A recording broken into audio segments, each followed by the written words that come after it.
الحمد لله ثم الحمد لله إن الحمد لله نحمده ونستعينه ونستغفره ونعوذ بالله من شرور أنفسنا ومن سيئات أعمالنا من يهده الله فلا مضل له ومن يضلل فلا هادي له نشهد أن لا إله إلا الله وحده لا شريك له ونشهد أن سيدنا وسندنا ومولانا محمدا عبده وحبيبه ورسوله أما بعد فيا عباد الله اتقوا الله وأطيعوا إن الله مع الذين اتقوا والذين هم محسنون قال الله تعالى في محكم كتابه الكريم بسم الله الرحمن الرحيم ولقد آتينا لقمان الحكمة أن اشكر لله ومن يكفر فإنما يشكر لنفسه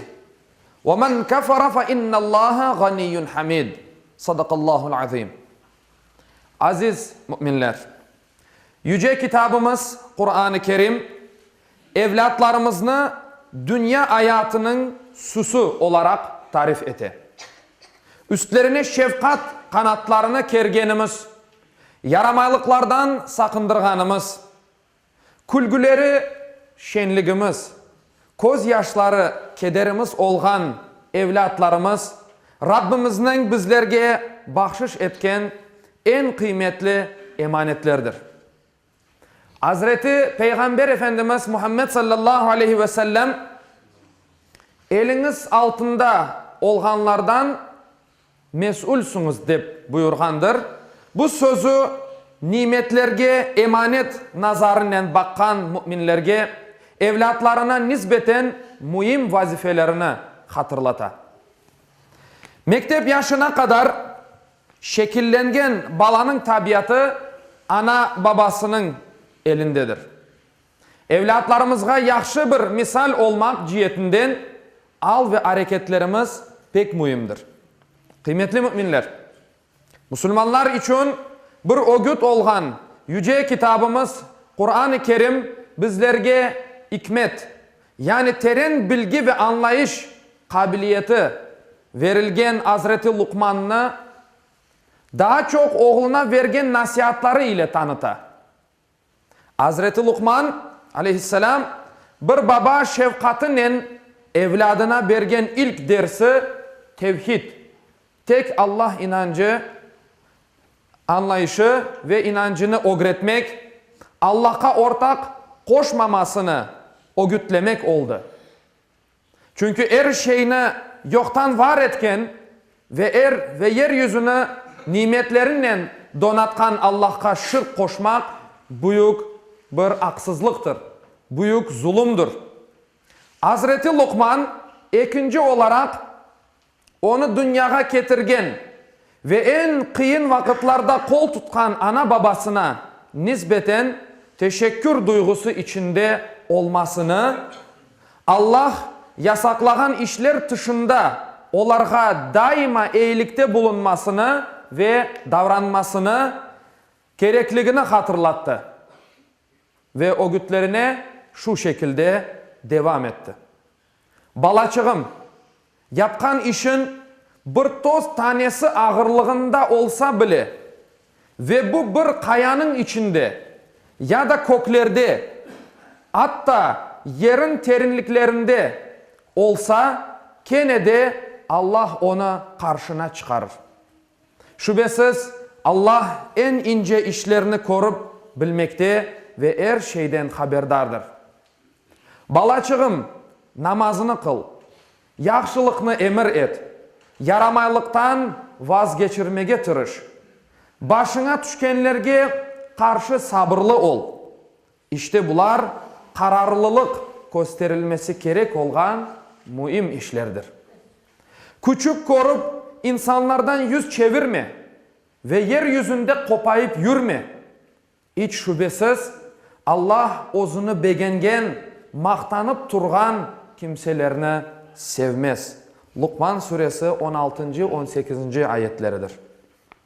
Muhterem cemaatim, Kur'an'da bildirilgen Hazreti Lukman'ın öğütleri bizim için yol göstermek cihetinden pek mühimdir. Aysa keliniz bu ögütlerini tekrar okuyup, bu yerde geçken nasihatlarını evvela özümüz omurga keçirip yaşayıp, sonra da evlatlarımızı bu kıymetler çerçevesinde yetiştirmeye gayret eteyik. Unutmayık ki bu dünya hayatında balalarımızga kaldıracağımız, vereceğimiz en güzel miras, güzel ahlaktır. Rabbim hepimizge hayırlı evlatlar nasip eylesin. Allah Teala hepimizge Numan Çelebi Cihan gibi insanlar, evlatlar terbiye etmeye cümlemizge nasip eylesin inşallah. Ela inne ahsanel kelam ve ablagan nizam. Kelamullahil melikil azizil allam.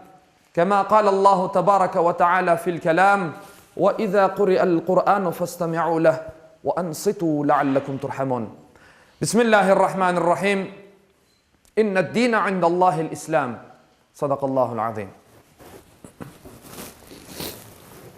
بسم الله بارك الله لنا ولكم ولسائر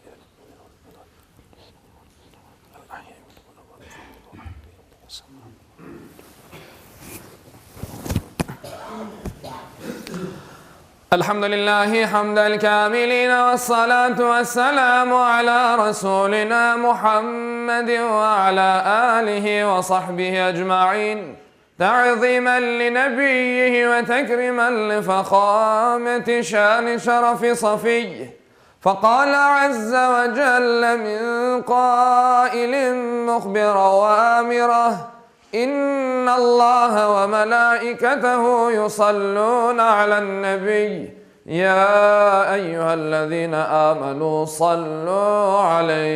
صلوا عليه وسلموا تسليما اللهم صل على محمد وعلى محمد كما صليت على إبراهيم وعلى آل إبراهيم إنك حميد مجيد اللهم بارك على محمد وعلى آل محمد كما باركت على إبراهيم وعلى آل إبراهيم إنك حميد مجيد اللهم وارض عن الأربعة الخلفاء سيدنا أبي بكر وعمر وعثمان وعلي ذوي الصدق والوفاء وعن الأنصار والمهاجرين والتابعين إلى يوم الجزاء وعن كافة المؤمنين والمؤمنات والمسلمين والمسلمات الأحياء منهم والأموات بفضلك ورحمتك إنك سميع قريب مجيب الدعوات برحمتك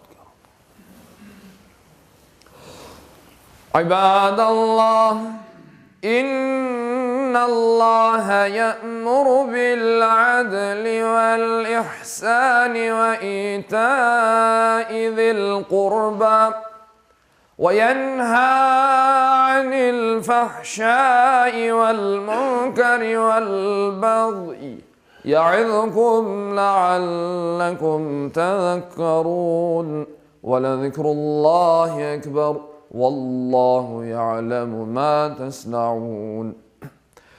Okuğanım ayette Allah-u Teala buyura ki, şüphesiz Allah adaletini, yaxşılık yapmakını ve soy sopka yardım etmekini emir eter. Edepsizlik, fenalık, isyan etip zulüm işlemekini de yasaklar, düşünüp uymanız için sizlerge nasihat verir. Cumanız hayırlı ve mübarek olsun inşallah.